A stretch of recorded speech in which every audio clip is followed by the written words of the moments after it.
Ziua învierii, popoare să ne luminăm, Paștile Domnului, Paștile. Că din moarte la viață și de pe pământ la cer, Hristos Dumnezeu ne-a trecut pe noi. Cei ce cântăm cântare de biruință.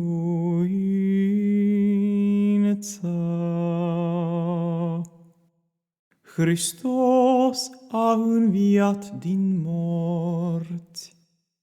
Să ne curățim simțirile și să vedem pe Hristos strălucind cu neapropiată lumină a învierii.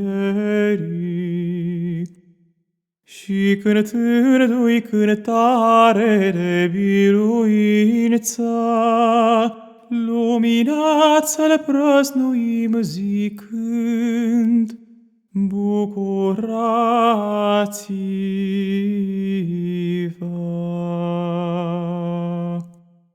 Hristos a înviat din morți.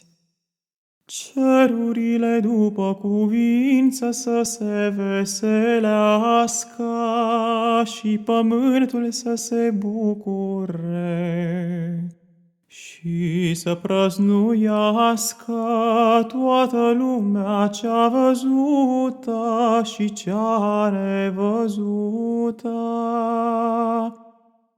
că s-a sculat Hristos, bucuria cea veșnică.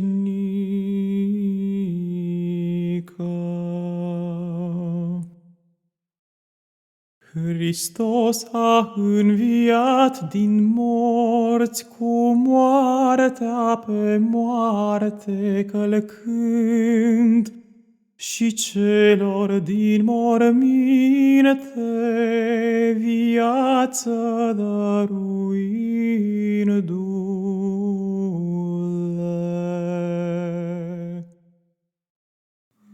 Înviind Iisus din mormânt, precum a zis mai înainte, ne-a dăruit viață veșnică